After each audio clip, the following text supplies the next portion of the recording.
Assalamualaikum warahmatullahi wabarakatuh. Perkenalkan, nama saya Dina Fitria Agustina dengan NIM 51111812004. Pada kesempatan kali ini saya akan memaparkan usulan penelitian saya yang berjudul Pengaruh Current Ratio atau CR, Return on Asset atau ROA, dan ukuran perusahaan terhadap Debt to Equity Ratio atau DER pada subsektor makanan dan minuman yang terdaftar di Bursa Efek Indonesia atau BEI periode 2016 sampai 2020. Latar belakang penelitian, industri makanan dan minuman merupakan subsektor yang berpotensi untuk terus dipacu. Hal ini karena subsektor makanan dan minuman selalu memberikan kontribusi yang signifikan bagi perekonomian nasional. Selain itu, subsektor makanan dan minuman juga berperan penting dalam pertumbuhan manufaktur dan perekonomian nasional. Hal ini terlihat dari kontribusi yang signifikan dan konsisten terhadap industri pengolahan non-migas. Selain itu, menurut BKPM, subsektor makanan dan minuman masih menjadi daya tarik bagi investor karena sejak tahun 2015 hingga triwulan 1 2020 investasi pada subsektor makanan dan minuman ini menjadi yang paling tertinggi dengan menghimpun modal sebanyak 21,7% dari total investasi di sektor manufaktur.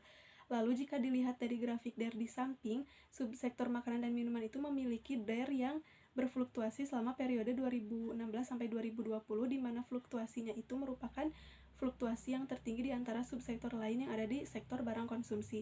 Misalnya saja pada tahun 2016, subsektor makanan dan minuman mengalami penurunan DER sebesar 0,19 kali dari tahun 2015. Lalu di tahun 2017, subsektor makanan dan minuman mengalami peningkatan DER sebesar 0,27 kali dari tahun 2016, dan pada tahun 2018 mengalami penurunan kembali sebesar 0,39 kali dari tahun 2017, lalu menurun lagi di tahun 2019 sebesar 0,1 kali dari tahun 2018, dan pada tahun 2020 mengalami peningkatan DER kembali sebesar 0,18 kali dari tahun 2019. Oleh karena itu, peneliti tertarik untuk meneliti hal-hal apa saja yang dapat mempengaruhi naik turunnya DER di subsektor makanan dan minuman.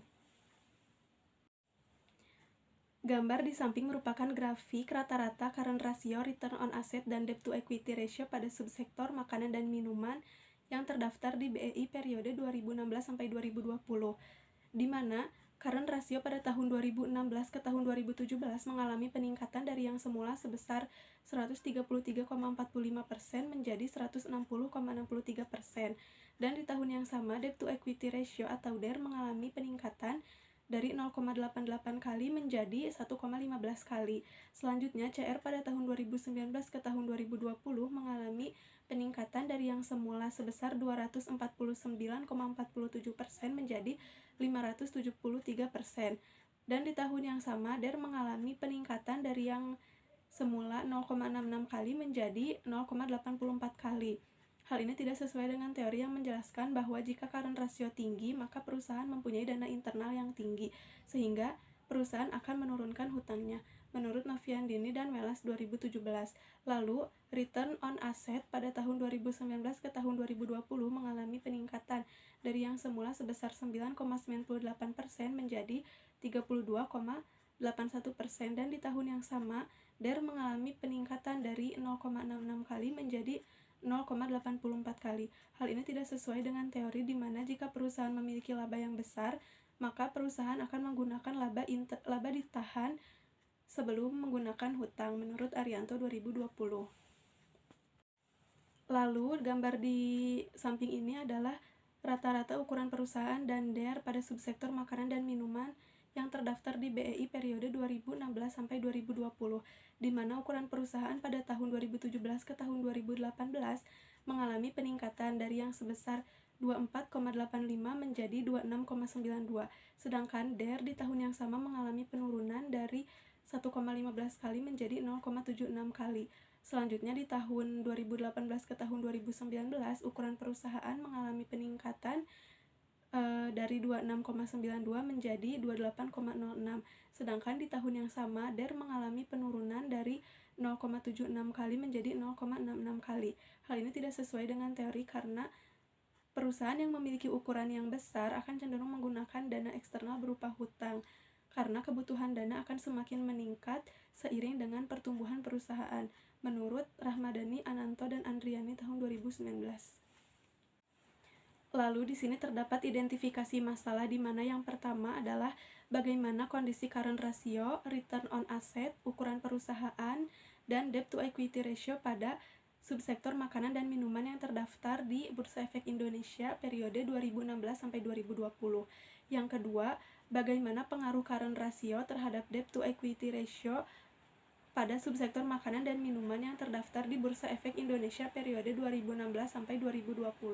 Yang ketiga, bagaimana pengaruh return on asset terhadap debt to equity ratio pada subsektor makanan dan minuman yang terdaftar di Bursa Efek Indonesia periode 2016 sampai 2020. Yang keempat, bagaimana pengaruh ukuran perusahaan terhadap debt to equity ratio pada subsektor makanan dan minuman yang terdaftar di Bursa Efek Indonesia periode 2016 sampai 2020. Dan yang terakhir, bagaimana pengaruh current ratio, return on asset, dan ukuran perusahaan berpengaruh secara simultan terhadap debt to equity ratio pada subsektor makanan dan minuman yang terdaftar di Bursa Efek Indonesia periode 2016 sampai 2020.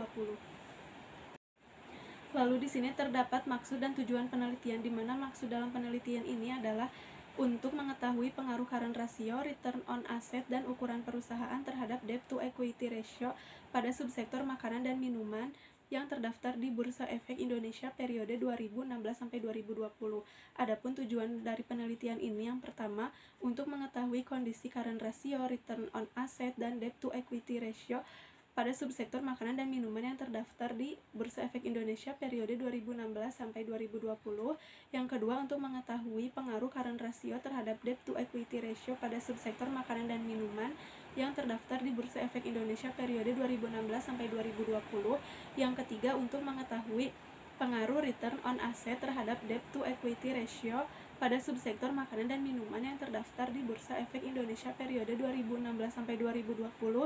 Yang keempat, untuk mengetahui pengaruh ukuran perusahaan terhadap debt to equity ratio pada subsektor makanan dan minuman yang terdaftar di Bursa Efek Indonesia periode 2016 sampai 2020. Dan yang terakhir adalah untuk mengetahui pengaruh current ratio, return on asset, dan ukuran perusahaan secara simultan terhadap debt to equity rasio pada subsektor makanan dan minuman yang terdaftar di Bursa Efek Indonesia periode 2016 sampai 2020. Lalu di sini terdapat kegunaan penelitian bagi penulis, perusahaan, dan investor, di mana bagi penulis hasil penelitian ini diharapkan dapat menambah wawasan penulis dalam memahami pengaruh current ratio, return on asset, dan ukuran perusahaan terhadap debt to equity ratio. Lalu bagi perusahaan sendiri, hasil penelitian ini diharapkan dapat digunakan oleh perusahaan dalam mengambil keputusan dalam mempertimbangkan struktur modal atau DER, karena dengan kebijakan struktur modal yang baik akan membuat perusahaan bisa memiliki daya saing dan bisa bertahan sehingga dapat mencapai tujuan perusahaan. Dan bagi investor, hasil dari penelitian ini diharapkan dapat dijadikan informasi dan masukan bagi investor untuk menjadi bahan pertimbangan dalam pengambilan keputusan investasi agar tujuan memperoleh keuntungan dapat tercapai. Lalu di sini terdapat kerangka pemikiran di mana current ratio adalah rasio yang digunakan untuk mengukur kemampuan perusahaan dalam membayar kewajiban jangka pendek yang segera jatuh tempo menurut Kasmir 2016.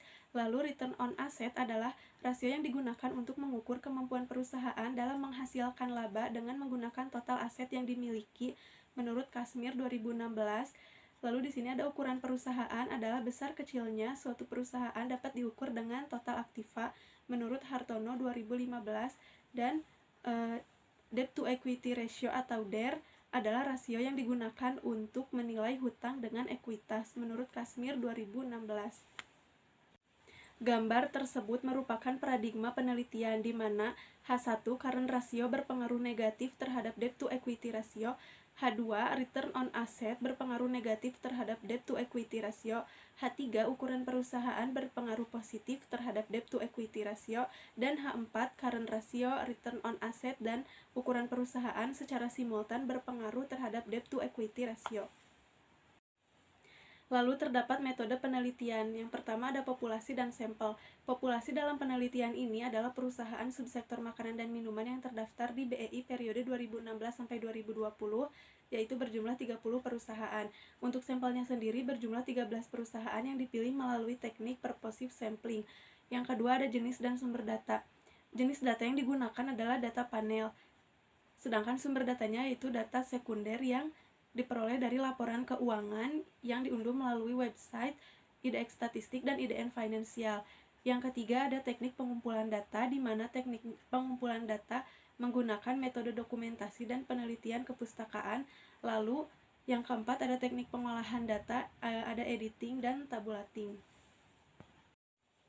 Lalu terdapat teknik analisis data. Dalam penelitian ini menggunakan metode analisis regresi data panel dengan estimasi model regresi data panel sebagai berikut. Yang pertama ada common effect model, yang kedua fixed effect model, dan yang ketiga random effect model, di mana penentuan uji model regresi panel itu yang pertama dengan uji Chow, uji Hausman, dan uji Lagrange multiplier. Lalu ada uji asumsi klasik. Yang pertama ada uji normalitas, yang kedua uji multikolinearitas, lalu uji heterokedastisitas, dan uji autokorelasi.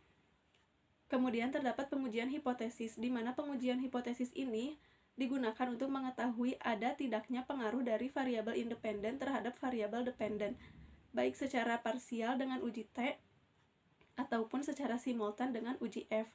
Dan yang terakhir ada koefisien determinasi, di mana menurut Ghazali tahun 2016, koefisien determinasi digunakan untuk mengukur seberapa jauh kemampuan model dalam menerangkan variasi dalam variabel dependen. Dalam penelitian ini digunakan nilai adjust R-square sebagai koefisien determinasi karena memiliki lebih dari 2 variabel independen. Sekian pemaparan yang dapat saya sampaikan mengenai usulan penelitian saya. Mohon maaf bila ada kesalahan baik itu dalam penulisan maupun perkataan. Akhir kata saya ucapkan terima kasih. Wassalamualaikum warahmatullahi wabarakatuh.